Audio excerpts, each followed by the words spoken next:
eu finalizei a parte 4 de Sabrina. Como vocês sabem, a série foi cancelada, foi finalizada, então a gente não vai ter mais Sabrina pra assistir na Netflix. E aí eu vou contar pra vocês se a parte 4 de Sabrina é realmente tão ruim assim quanto as pessoas estão dizendo.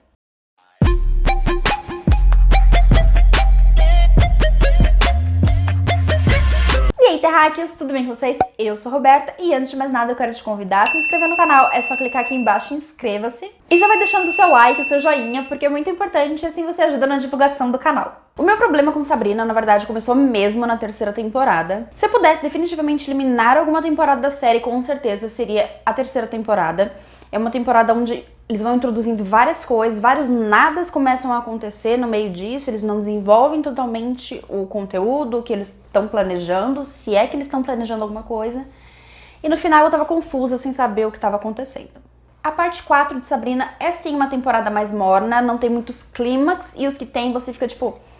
ah, tá, né? Mas eu definitivamente, apesar dos problemas que tem, que a gente tem que assumir, eu não odiei a parte 4. Eu achei que foi uma boa distração, deu pra ficar entretida com a série, mas ela é sim uma temporada bem cansativa, onde dentro de um episódio, com quase 1 hora de duração, se não mais, ou seja, os episódios são bem longos, eles começam a introduzir várias coisas, tem uma coisa acontecendo no começo, depois tem vários outros arcos sendo desenvolvidos dentro do mesmo episódio, e aí no meio você fica tipo, ah, tá, era disso que eu tava falando no começo da série. Ou seja, tanta coisa junta acontecendo que você acaba se esquecendo da narrativa principal que foi contada no início do episódio. Mas vamos com calma que eu vou destrinchar isso que eu acabei de falar. A quarta temporada inicia como se tudo tivesse as mil maravilhas. Como a gente sabe, no final da terceira nós tivemos 2 Sabrinas. E aqui, cada uma das Sabrinas está vivendo a vida e a realidade que elas escolheram. A Sabrina, Estrela da Manhã, está governando o inferno ao lado do seu pai, e também ao lado do Caliban, que tentou matá-la na temporada anterior, mas tudo bem. Já por sua vez, a Sabrina Spellman segue sua vida no colégio normal e na academia. E aí, como eu falei, no final da terceira temporada, a gente sabe que a gente tem 2 Sabrinas e logo isso vai dar ruim.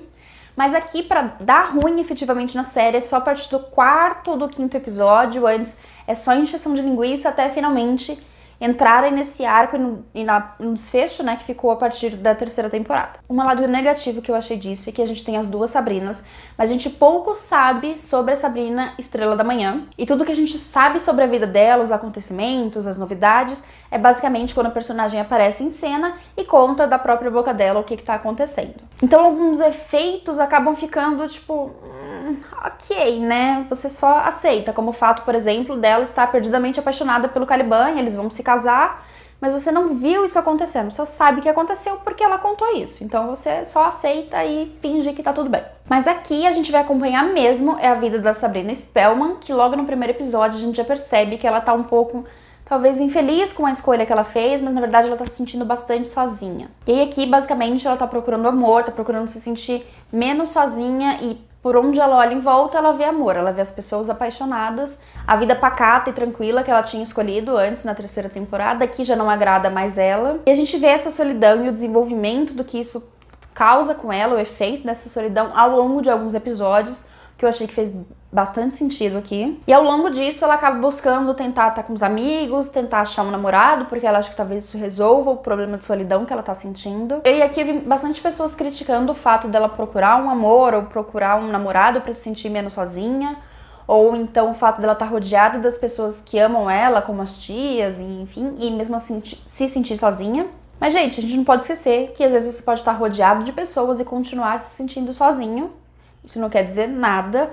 Então, pra mim, fez sentido todo esse desenvolvimento acerca do arco da solidão da Sabrina. E muita gente também ficou incomodada com o fato da Sabrina ter mentido pros amigos no episódio da Blood Mary, quando ela tenta reunir todos eles ali, achando que isso vai trazê-los de volta. E aí as pessoas falaram, ah, mas a Sabrina, ela evoluiu tanto pra voltar essa coisa de manipuladora e de mentirosa, por exemplo. Mas aqui a gente tem que entender que sim, ela estava se sentindo sozinha e sim, foi uma solução que ela encontrou pra resolver esse problema. Tanto que depois a Ross fala pra ela, né, tipo, Sabrina, você não precisava ter mentido, quando você quiser sair com a gente é só chamar. Mas aí, ao longo desse desenvolvimento dela se sentindo sozinha e tudo mais, ela enfim decide curtir a vida de solteira e passa por uma fase de autoconhecimento e uma boa dose de amor próprio. E eu amei as 2 Sabrinas dançando Dancing With Myself, eu achei que fez todo sentido, foi uma cena muito legal pra mim. E já que eu falei dessa música, outra coisa que tá muito legal na série é a trilha sonora. Parece que eles escolheram a dedo cada música, tá bem legal de assistir, de ouvir, na verdade. Mas bem, além desse paradoxo temporal, a gente também vai lidar com o problema real, os vilões da temporada. Aqui a gente vai conhecer os terrores do sobrenatural, que são 8 criaturas, 8 entidades, que existem desde antes da criação do céu, da terra e do inferno, e elas foram descritas pelo renomado autor H.P. Lovecraft. E aí aqui a gente tem uma referência bem legal a Lovecraft, que é o pai do terror. E aí essas criaturas, elas são invocadas novamente pelo padre Blackwood para tentar conseguir mais poder e conseguir destruir o Coven das Bruxas. E aí por causa dessas criaturas, desses terrores, que são 8, logo 8 episódios de série, então aqui você já pode imaginar que a gente vai ter aquela pegada de um vilão por episódio. E aí a Sabrina, o Coven e os amigos, eles devem lutar contra essas criaturas em cada episódio até a chegada do grande vilão master, que seria o Vazio. Que, como o próprio nome já diz, é o fim da humanidade, é o fim de tudo que existe, é o fim de tudo que a gente conhece. E aí que a gente começa a ter o primeiro grande problema da temporada. Porque a certa altura da temporada os episódios começam a ficar maçantes, bem repetitivos, parece que tudo é uma sequência da mesma coisa. Tanto que no primeiro episódio eu buguei real, porque eu assisti, como eu falei, são episódios longos, já tinha quase passado 1 hora de duração, e já tava indo pra um desfecho, né? O episódio já tava se encaminhando pro fim, pra derrotar o vilão, e eu falei, ué, mas já acabou? Já achei que já tinha assistido a série inteira ali, que pá, tinha acabado. Aí eu reparei que não, que na verdade só tinha acabado o primeiro episódio, e eu fiquei, então o que vem pros próximos? Porque a gente tá acostumado, né, tanto na primeira, quanto na segunda, quanto na terceira temporada, a gente tem um vilão grande que vai se desenvolvendo e atacando os personagens ao longo dos episódios, e aqui é um vilão por episódio. E aí chega o episódio 2, o episódio 3, com a mesma narrativa, a história é a mesma, é um vilão que se apresenta, taca um terrorzinho ali, os personagens descobrem, se unem pra tentar acabar com esse vilão, acabam com ele, fim do episódio. E aí eu fiquei pensando também, por que as criaturas não resolviam atacar todos de uma vez e ficava nesse lenga-lenga de não, agora vou eu, agora sou eu. E aí eu acho que nem o padre Blackwood estava aguentando mais, porque todo começo de episódio vinha alguém e perguntava: Ah, padre, o que agora? Qual é a criatura que vai atacar Greendale? E ele falava: Ah, a criatura agora é tal. Aí chegava no fim do episódio: Parece que a criatura não conseguiu o que eu queria, então vamos para a próxima. Aí chegava no outro episódio. Ah, padre, qual é a criatura que vai atacar agora? E já entenderam, né? E aí, chega no quarto, no quinto episódio, você já sabe a fórmula, você já sabe que no final a Sabrina e os amigos e o Coven vão conseguir resolver esse problema. E não tem, na verdade, um grande vilão que ameaça e pode causar medo pela vida das pessoas. Na verdade, o grande vilão mesmo é o Vazio, que chega mais nos últimos episódios. Tanto que um dos melhores momentos da série é quando chega a criatura no episódio 7, que aí mexe um pouco nessa estrutura da série, dá uma quebrada nessa rotina que ela tá criando. E foi aí que eu fiquei muito feliz, porque pra mim o episódio 7 foi um dos melhores da série. Ele é um fanservice, mas serve a gente assim, ó, muito bem, porque a gente vai ter finalmente referências a Sabrina, aprendiz de feiticeira. E aqui no episódio vai aparecer a tia Hilda e a Zelda da Sabrina, aprendiz de feiticeira, aquela lá que passava nos anos 90 e era super sucesso, o que traz um ar bem nostálgico pra série. E aqui a gente tem um episódio que me divertiu bastante, porque ele tem um tom mais voltado pra comédia, como se fosse uma sitcom. E ele foi engraçado porque ele soube brincar e fazer piadas com a própria série. E aqui a minha expectativa era que, já que eles tinham trazido a tia Hilda e a tia Zelda, era se eles iam trazer o Salem também. E toda hora eu ficava tipo, meu Deus, ele vai aparecer agora, será que é agora? Será que é agora? É agora? E aí quando ele apareceu foi magnífico. E melhor do que aparecer, ele estava falando. Ou seja, o Salem que a gente estava acostumado lá na Sabrina, aprendiz de feiticeira, é o mesmo gatinho com aquele tom irônico maravilhoso que a gente tanto ama. E pra mim, o Salem da Sabrina, aprendiz de feiticeira, era um dos meus personagens favoritos. E aqui, quando ele finalmente apareceu, eu falei, ok, valeu a pena. Mas como nem tudo é perfeito, eu não posso deixar de citar que o Salem daqui tá bem estranho. Na verdade, o gato lá de 1900 e bolinha parecia muito mais real. Aqui ele é basicamente um boneco de pano que fala e não mexe os olhos, ele não pisca. E ele ficou um pouquinho estranho. Mas eu acho que a Netflix devia ter cortado a verba assim, então não tinha dinheiro pra investir em CGI, então eles falaram, ok, bota esse gato aí, é o que tem pra hoje. Mas apesar da aparência estranha, eu fiquei bem feliz de ver o Salem e aquele humor ácido. E eu também fiquei pensando se no episódio a gente não ia acabar vendo a Sabrina também, da Aprendiz de Feiticeira, já que em um momento, né, em determinado momento da série, eles citam que a Sabrina anterior foi parar na Sala Verde. E aí quando a nossa Sabrina vai pra Sala Verde, eu fiquei imaginando se não ia aparecer a outra Sabrina lá. Mas como eu falei, é um episódio cheio de piadas com a própria série, tem fanservice, tem fanship, sei lá o que, fanbase acho que é o nome, pra quem shippa a Sabrina com o Harvey. Tem alguns shades da Ross falando que ela nunca teria um desenvolvimento próprio, um arco só dela, uma vez que é isso que acontece, né? Sempre a gente tem a atriz principal e a amiga da atriz principal, que o papel dela é basicamente só ser a amiga da principal. Tem o Caliban falando que ele decidiu trocar de profissão, porque antes ele era só um rostinho bonito que tirava a camisa e tinha um corpo bonito. Mas esse episódio definitivamente foi um dos melhores pra mim da série, valeu assim, acho que por toda a temporada, porque né, fanservice, eu era fã da outra Sabrina, eu era fã do desenho, eu sou fã de Sabrina, e foi muito legal ter essa nostalgia, essa mistura, mas querendo ou não, o episódio 7 foi uma grande encheção de linguiça, sabe? Porque se você tira ele da história, ele não agrega nada. A história continua, o fluxo normal, é como se tivesse o episódio do 1 ao 6. E aí você vai pro episódio 8, talvez fizesse mais sentido se eles fizessem isso logo nos primeiros episódios, no segundo ou no terceiro, quando você ainda não tem uma narrativa tão forte aqui. Porque basicamente você sai do episódio 6 com um clímax, com um momento, e aí você vai pro 7...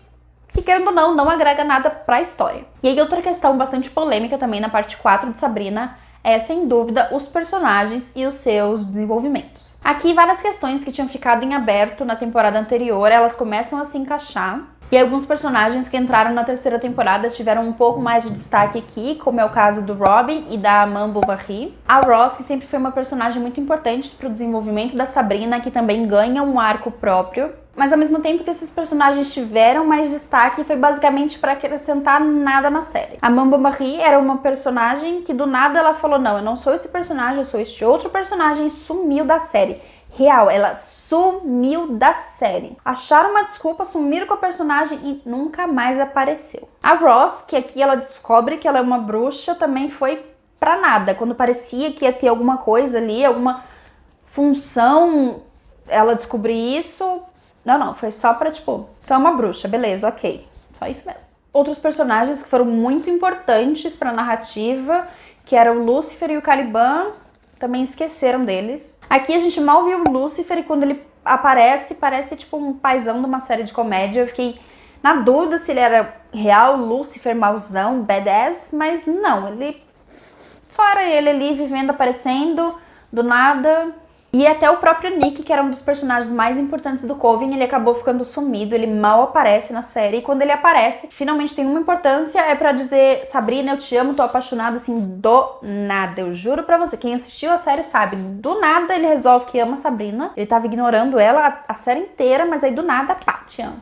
E eu fiquei tipo, o que eu perdi? Claro que tem alguns momentos que foram introduzidos antes pra acalmar nossos corações. Quando ele canta pra Sabrina no episódio do Molusco lá do Polvo, é bem fofinho, inclusive. Mas foram coisas soltas, sabe? Faltou um a mais ali, um desenvolvimento pra chegar até o ápice dele falar, Sabrina, tu é o amor da minha vida, e eu percebi isso agora. E aí aqui parece que por falta de opção, colocaram ele amando a Sabrina loucamente do nada. Claro que ele já gostava dela antes e tal, mas aqui parece que foi do nada, assim, a gente...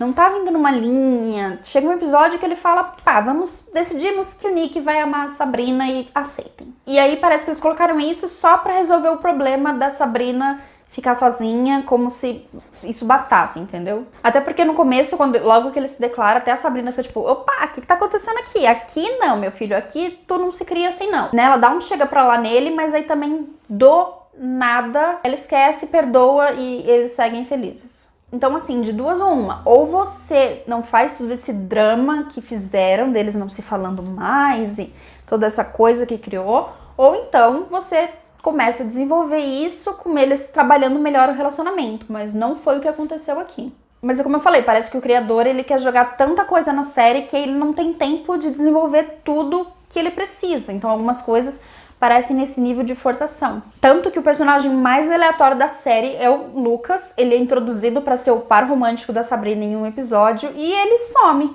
Literalmente, eles somem e nem diz um tchau. Basicamente, a Sabrina descobre que ele sumiu porque a professora ou o professor, eu não lembro disso, que ele decidiu trocar de escola e ele foi pra Riverdale. E aí eu fiquei pensando se ele vai realmente aparecer em Riverdale, como se fosse um crossover, que o showrunner realmente queria fazer tanto em Sabrina e Riverdale, ou se ele só jogou ali pra promover a outra série. Aí outra personagem que me deixou bastante decepcionada também foi a Prudence. Ela é uma das minhas personagens favoritas aqui, real, eu acho ela incrível. Mas aqui, de novo, ela mal aparece. Ela só aparece quando precisa resolver algum problema, fazer algo, e aí eles já somem com a personagem de novo. E querendo ou não, quem no final mesmo, a gente não pode negar que teve o grande e merecido desenvolvimento foi a Sabrina. Aqui ela teve o arco de heroína muito bem finalizado. Aqui a gente viu uma personagem que era imprudente, irresponsável e até muitas vezes manipuladora, vendo seus erros e assumindo seus erros e aprendendo com o fato de lidar com as consequências das suas escolhas, dos seus atos e descobrindo também principalmente o amor próprio. E é aqui que a gente chega então no último episódio da série, o 8º episódio, quando finalmente temos a morte da Sabrina. Alguns choraram, eu não chorei, na verdade eu fiquei tipo, tá, ok, se vocês querem que ela morra, eu aceito isso. E aí depois eles colocaram o Nick lá como uma grande prova de amor dele, que eles não poderiam viver sem ela, até pra fazer esse final mais romantizado também. E aí a verdade é que o criador da série ele já tinha planejado até uma parte 5, que era então quando ele finalmente terminaria a série, né, como ele havia pensado. Mas então, se essa sempre foi a ideia original dele matar a Sabrina, eu não vejo muito sentido em ter uma outra história, uma parte 5. Na verdade, pareceu bem um final de temporada e, na verdade, às vezes o cancelamento veio pro próprio bem. Bom, gente, esse foi o vídeo de hoje, eu espero que vocês tenham gostado. Comenta aqui embaixo se você concorda comigo ou se você discorda, o que você achou da temporada e da parte final de Sabrina. Não esquece de curtir e se inscrever no canal. Um beijão e até a próxima!